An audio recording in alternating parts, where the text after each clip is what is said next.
Fala, galera! Sejam todos bem-vindos e todas bem-vindas para mais um Bora Ler a Bíblia, isso mesmo! E no episódio de hoje, iremos ler e estudar Eclesiastes capítulo 6. Portanto, já vão abrindo suas Bíblias, já vão aí pegando suas canetinhas, seus lápis de cor, seus marca-textos, seus post-its, enfim, vai se ajeitando na poltrona, no sofá, no trabalho, no carro, enfim, aonde você estiver, pegue aí sua bebida favorita, seu chá, seu café, seu suco, seu copo d'água e vamos aí mergulhar no capítulo 6 de Eclesiastes.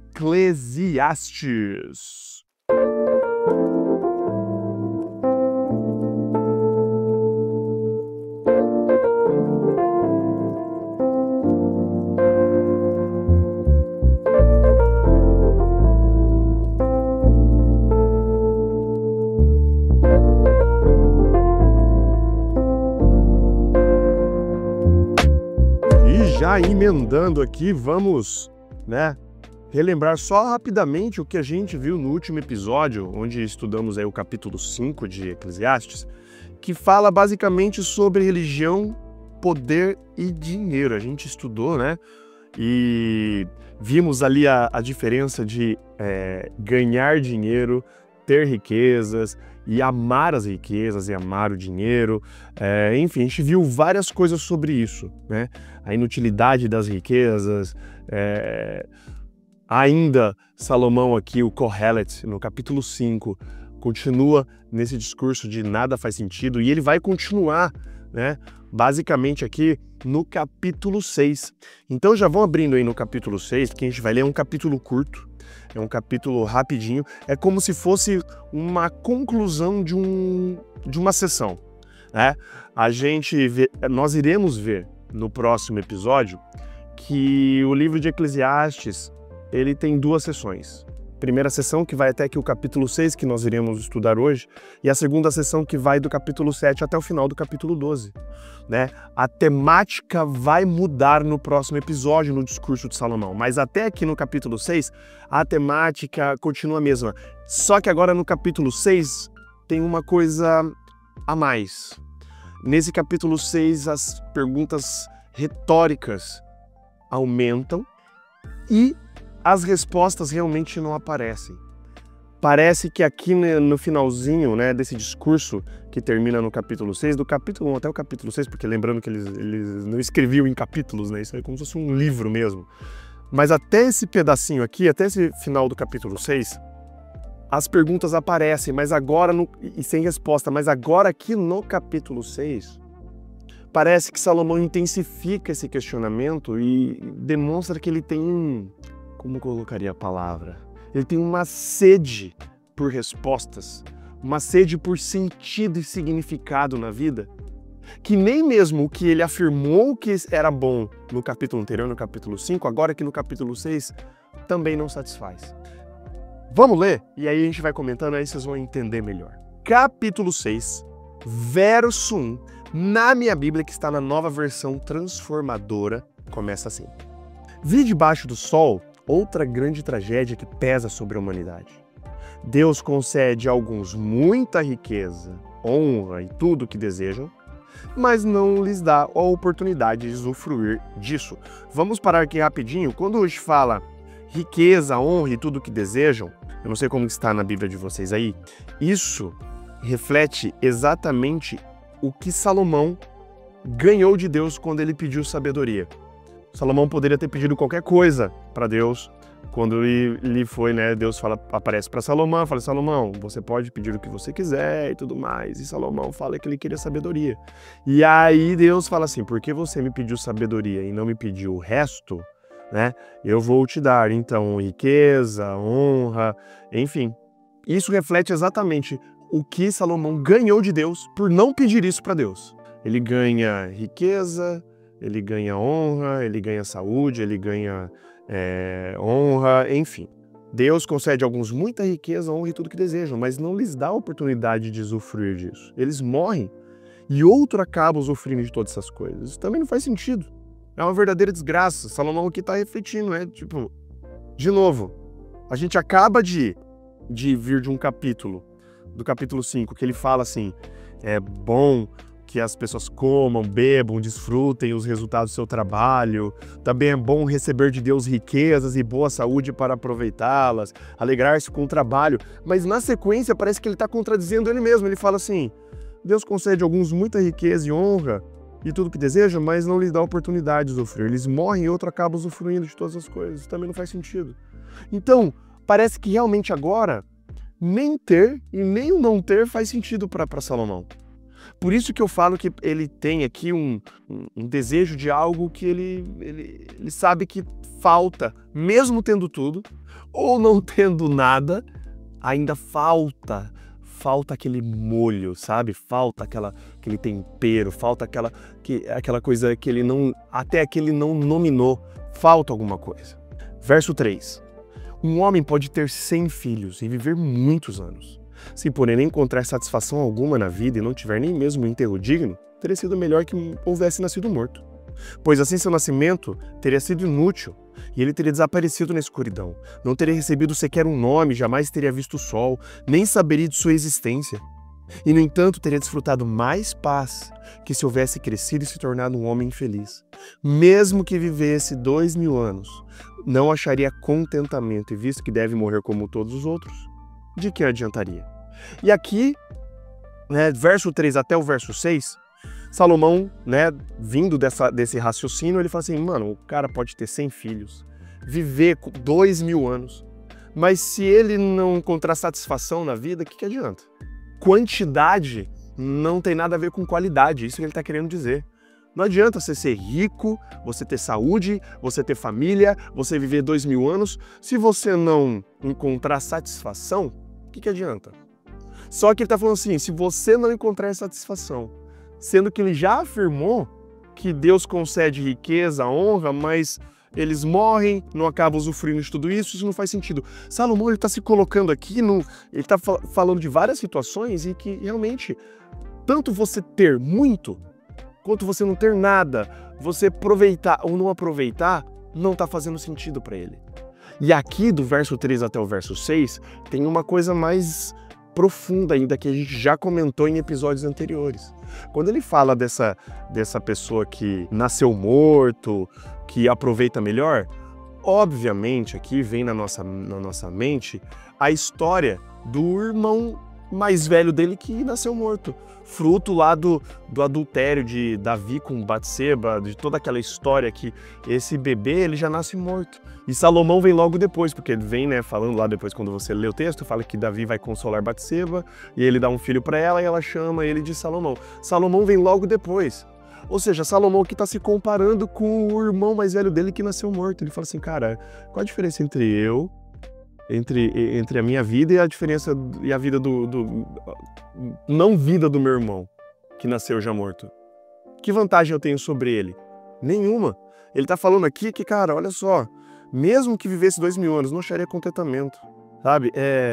Ele fala que, e no entanto, teria desfrutado mais paz, essa pessoa que já nasce morta, Esse bebê que já nasce morto, teria desfrutado mais paz que se houvesse crescido e se tornado um homem feliz. Salomão aqui, ele fala que ele tem se tornado, ele se torna um homem feliz. Ele mesmo coloca isso aqui. Quando ele está falando aqui, ele está falando, um homem pode ter 100 filhos, viver muitos anos. Salomão ele tá falando dele mesmo, na verdade. Ele teve muitos filhos, ele não encontrou satisfação na vida, ele tem riqueza, ele tem sabedoria, que sei lá o quê, mas ele não está sabendo aproveitar, ele está chegando no fim da vida dele, ele está vendo tudo aquilo que ele acumulou, vai cair nas mãos de outras pessoas que não se esforçaram nada, ele está agindo sem sentido, e ele chega ao ponto de dizer que quem já nasce morto tem mais paz. É esse tipo de insatisfação, aquele comichão na cabeça, aquele ponto de interrogação, aquele vazio que nada, absolutamente nada pode preencher aqui na terra, que incomoda Salomão. E ele continua, verso 7. Todos passam a vida se esforçando para ter o que comer, mas nunca parece suficiente. Será então que o sábio tem alguma vantagem sobre o tolo? O pobre ganha algo por saber como agir diante dos outros? E aí, olha só, verso 9. Aproveite o que você tem, em vez de desejar o que você não tem. Querer cada vez mais não faz sentido, é como correr atrás do vento.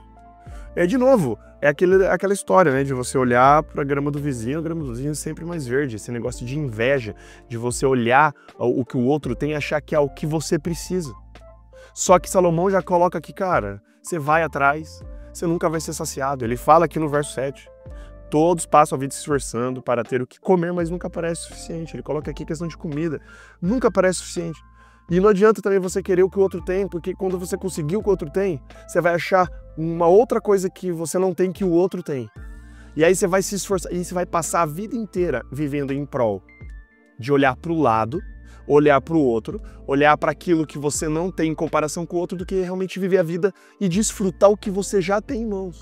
Olha que doideira, né? E realmente, se você for parar para pensar, é um absurdo você viver a vida em função dos outros. É um absurdo a gente viver a vida olhando pro lado e falando assim, cara, o que a pessoa tem? Por que eu não tenho isso?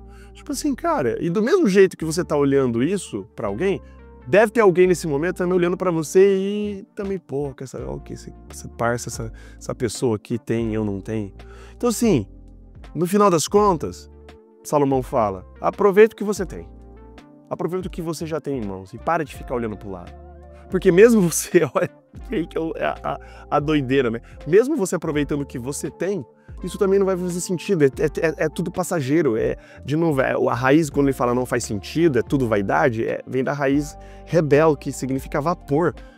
E olha o que ele continua falando aqui, no verso 10. Tudo já foi decidido, sabia-se há muito tempo o que cada pessoa seria. Portanto, não adianta discutir com Deus sobre o nosso destino. Quanto mais palavras são ditas, mais vazias elas são, mais vapor. Quanto mais se fala, mais vapor você vai adicionar na fórmula para se esvair com o tempo. Então, que diferença faz? Que adianta a gente, com toda a teologia, com toda a nossa sabedoria, ficar falando, sei lá o que, é tudo vapor. Nada faz sentido, é tudo passageiro, é vazio. Nesta vida breve sem sentido, quem sabe como é melhor passar os dias? Mais uma pergunta retórica. A vida é como a sombra. Quem sabe o que acontecerá debaixo do sol depois que tivermos partido? Termina esse capítulo aqui, você vê com um monte de perguntas retóricas e com esse gostinho de querer algo que nada, absolutamente nada. A gente viu nesses 6 capítulos, né, de Eclesiastes, que absolutamente nada satisfaz. Riquezas ou falta de riqueza, sabedoria ou ser tolo, comida ou falta da comida, ter muitos filhos ou não ter filhos, nada satisfaz. Parece que, pegando aqui as palavras de Dukan, parece que essa pessoa, o Salomão tem essa sede que ela não é saciada com absolutamente nada. E isso faz uma alusão à sede que, por exemplo, quando você vai lá em João 4, versos 13 e 14, quando Jesus encontra a mulher samaritana no poço, ele fala, olha, se você tomar dessa água aqui, você ainda vai ter sede. Mas aquele que bebe da minha água jamais terá sede. Né? Jesus vem saciar essa sede. E aí a gente vê também essa sede sendo aplicada lá em Apocalipse 21, verso 6. Apocalipse 21, verso 6, eu vou ler para vocês aqui. 21, verso 6 fala assim, e disse ainda, está terminado, eu sou o alfa e o ômega, o princípio e o fim. Quem tiver sede, darei de beber gratuitamente das fontes da água da vida. Ou seja, essa sede que Salomão está procurando por aqui, que ele está fazendo várias perguntas retóricas, obviamente nós iremos discorrer nos próximos episódios, nos próximos capítulos, mas essa sede não pode ser saciada com coisas aqui da terra. O máximo que a gente consegue é vislumbres de contentamento, mas aquela sede da alma, né? Aquilo que, gente, a gente pode ter tudo, mas sempre parece que vai estar faltando alguma coisa, né? Inclusive C.S. Lewis fala sobre isso, né? C.S. Lewis fala assim, cara, eu tenho sede de algo que eu nunca vi e isso mostra que eu não fui feito para esse mundo, eu fui feito para um outro mundo. Essa coisa insaciável que a gente corre atrás do vento o tempo inteiro e não consegue saciar, isso é saciado de uma outra forma. O Kohelet aqui, o Salomão, o mestre, ele está correndo atrás disso para tentar chegar a uma conclusão. Mas nesse capítulo 6, isso ainda não está concluído, está numa suspensão, está no ar. Aquela bola, ele levanta a bola no ar para depois ele dar a cortada. Mas isso nós iremos ver no próximo capítulo. Agradeço a vocês. Hoje foi um capítulo extremamente mais curto em relação aos outros, né, demais, mas é porque esse capítulo 6 funciona como um interlúdio agora para a segunda sessão que nós iremos estudar no capítulo 7 em diante de Eclesiastes. Valeu, galera! Muito obrigado aí mais uma vez pela audiência, pela paciência, obrigado aí por vocês estarem escutando. Não deixe de nos seguir nas plataformas de streaming, estamos em todas as plataformas, estamos no Apple Podcasts, estamos no Spotify, Amazon Music, Google Podcasts, Deezer, enfim, onde você pensar, estamos aí nos streamings. E não deixe de me seguir nas redes sociais, né? No Instagram, @Gustavo Ferelli, e no TikTok também, @Gustavo Ferelli, são os principais meios de comunicação aí que nós temos para a gente falar e anunciar as novidades do Bora Ler a Bíblia. E também não deixe de compartilhar. Se você tem gostado do projeto do Bora Ler a Bíblia, compartilhe com seus amigos. Fala do projeto para eles, mostra o episódio, olha esse episódio aqui, que doideira, eu nunca tinha pensado assim, olha essa perspectiva que eu não... Enfim, quanto mais pessoas você apresentar para o Bora Ler a Bíblia, mais pessoas serão apresentadas para a Palavra de Deus. E esse é o objetivo final desse projeto aqui, desmistificar aí e descomplicar o estudo da Palavra de Deus. Beleza, gente? Até o próximo episódio, então, com Eclesiastes capítulo 7. Fiquem em paz, fiquem com Deus. Um grande beijo, um abraço para vocês. Valeus e falou!